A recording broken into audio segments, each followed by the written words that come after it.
One of the things that we look at is symmetries. Now there's three kind of symmetries that we're going to be looking at. We'll start off with our x-axis symmetry. Now x-axis symmetry is, let's say you have a point, and it doesn't really matter where I put the point. It doesn't matter what quadrant I am, it's just if you have a point. And you look at it and you say, you know what, here's the x-axis. I'm going to flip it on the x-axis so that whatever this distance is, it has the exact same distance down here. So if I put that point down there, I reflect it. Okay, now what we'll see is if this point I call x comma y, whatever the x, y values are there, then this point down here is going to have the exact same x value because it lines up in the same spot on the x-axis. But what's different is the y value. The y value used to be here, and now it's down here at the exact same distance from 0, so now it's the opposite of whatever that was.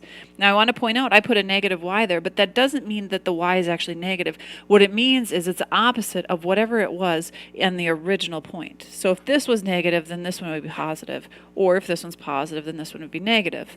Of course, this is just an example. It could be anywhere when we're looking at quadrants. It could be in any of those quadrants to start with, and then it flips on the x-axis. Okay, now if we go to the other side, and let's look at the y-axis symmetry. Let's say I have a point right here. Now, that point is going to be called x comma y.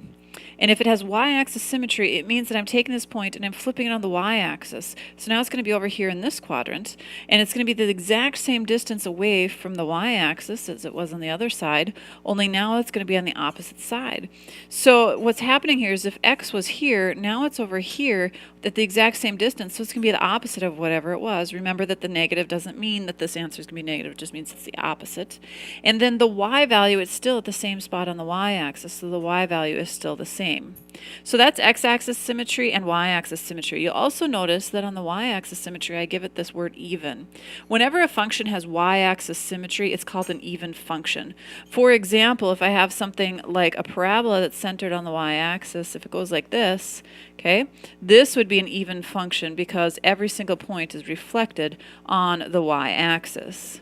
Now the x-axis, you notice, doesn't have something like that, because if I had something that was reflected on the x-axis, it's actually not a function because automatically it doesn't pass this vertical line test. So we can't call that a function, so it doesn't get a special name like the y-axis does. But I told you there was three symmetries, so let's look at our third one. Our third symmetry is called the origin symmetry. And so what's happening is if you have a point, let's call it xy, and it reflects, it's going to reflect on the y-axis and on the x-axis. So whatever the distance was in between the point and the y-axis is going to have the same distance here. And whatever the distance was here, it's going to have the same distance here. So let's see if I can get that point somewhat in the same. Okay, so if y was up here, it is now down here, so it's going to be the opposite of y. And if x was here, it's now going to be over here. It's going to be the opposite of x. So what's happening is both x and y are going to be the opposites. And so you're looking at both of them. Now something that could have this kind of symmetry would be something like this. And you'll notice that it actually goes through the origin. And that's why it's called origin symmetry, because the graph will have to go through the origin for it to have this kind of symmetry. I guess I kind of lied, because we could have something that goes like this, and then something that goes like this down here, and that would have origin symmetry also. You'll also notice that we have this word odd. Whenever a function has origin symmetry, we call it an odd function. So let's look at some algebraic examples. So if we're trying to prove that something has a certain kind of or certain kind of symmetry algebraically, we're going to mess with the x's and y's. And so it's important you remember those pictures that we had on the previous pages, because those pictures are going to help you know what to do to find out if it has symmetry. Now whenever you're doing a problem for me, I actually want you to do this three ways. I want you to show me three things, even if you already know what is and isn't going to work. Okay, so we're going to have the x-axis symmetry. Now what I always do when I'm trying to find x-axis symmetry is I think about the picture, and I say if it has x-axis symmetry, it's going to be reflected down there. The x value stays the same, it's y that changes, so we're going to change y to a negative y. So we're going to take that equation, and instead of a y, I'm going to put a negative y. Everything else stays the same. Now, when you're looking at this, you're trying to figure out, can I get this to go back to this exactly? Positive y, positive x squared minus 2. Well, I've already got the positive x squared and the minus 2. The problem is I have a negative y, and there's no kind of math going on around it that would change it. I'm not squaring it. I'm not multiplying everything by a negative. Nothing's going to get this to change to a positive, but leave the rest of this alone. So this does not have x-axis symmetry. So then we'll go on to the next one, y-axis symmetry. Okay, now for y-axis symmetry, if you remember the picture, it reflects on the y-axis, and so what's changing is the x value. So I'm going to change x into negative x. So I go up to the problem, it's a y equals, now it says x squared, so now I'm going to have a negative x, but I have to square that all. I have to square the negative also, because I'm squaring the x, I'd have to square the negative x, part of the negative is included, and then the minus 2.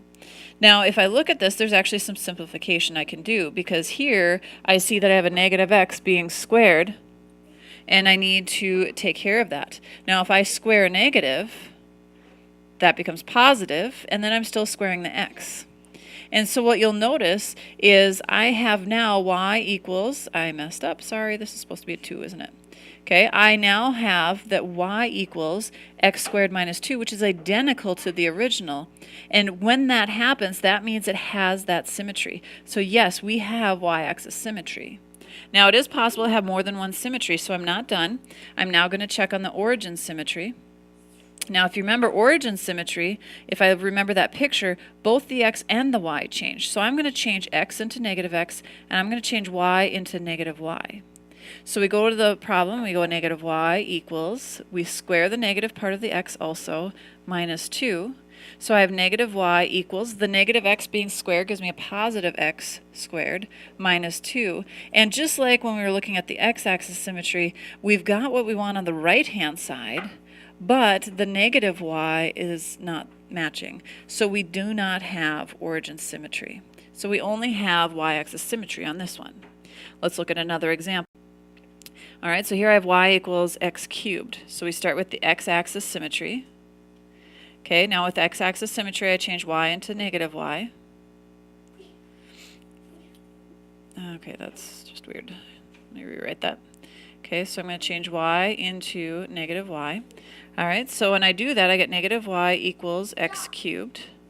Now, negative y equals x cubed, I have this side being the same, but these do not match up, and there's no math going on that I can do with that. So this does not have x-axis symmetry. So then I go to y-axis symmetry. Now with y-axis symmetry, I change x into negative x. So now I have y equals, I have to put the negative in there and cube it. Okay, now I do have some math to do. So I have the negative being cubed, and that stays negative because 3 negatives make a negative. And then I still have the x being cubed. And so now when I look at this and compare it, the y's match up, these y's match up, but the x cubed is now a negative x cubed. So this does not have y-axis symmetry. So then I go to the origin symmetry. Now origin symmetry, I change x into negative x and I change y into negative y. So both of them get switched. Negative y stays negative y. The negative is cubed, I get a negative. X being cubed, I get a cubed. Now if we compare this, these are very different still. This is positive, this is negative. This is positive, this is negative. But notice for everything, when one is positive, the other one's negative, I can still do some math here. I can say, you know what, if I multiply the whole thing by negative 1, which is always something legal that you can do, if I multiply everything by negative 1 times negative y is a positive y, and negative 1 times a negative x cubed is a positive x cubed, look at, now I have back to the original. So yes, this does have origin symmetry. There's just a little extra work to do. Now my last example here is just to go to show you that there is times when you have no symmetry. Not everything has a symmetry. Okay, so I go with x-axis symmetry, and with that I'm going to change the y negative. So I get a negative y equals 1/2 x plus 3.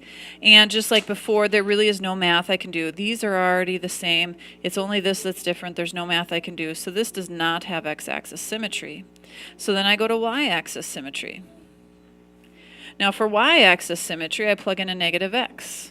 So now I have 1/2 times negative x plus 3. There's a little math I can do here because I have to multiply those together. That'll give me a negative 1/2 x plus 3. And then we'll see that everything matches up exactly except for the 1/2. I have a positive 1/2 and a negative 1/2. And there's nothing I can do to change that one little part. So this does not have y-axis symmetry. Then we look at origin symmetry. Now with origin symmetry, I change x and I change y. Okay, do my little bit of math, and I get a negative 1/2 x plus 3. Now I have a little hope here because I'm noticing that the y's are different, the x's are different. The problem is that the 3 is the same. So if I was to do like I did last time and multiply everything by negative 1, I get a positive y, a positive 1/2 x, and a negative 3. And now the y's are the same, the x's are the same, but then the 3's are different. And so I could do this all day and keep on changing them, but they'll never be the same. And so this does not have origin symmetry. In fact, this has no symmetry whatsoever, and that does happen. And so I don't want you to get stuck on the idea that everything has to have some kind of symmetry.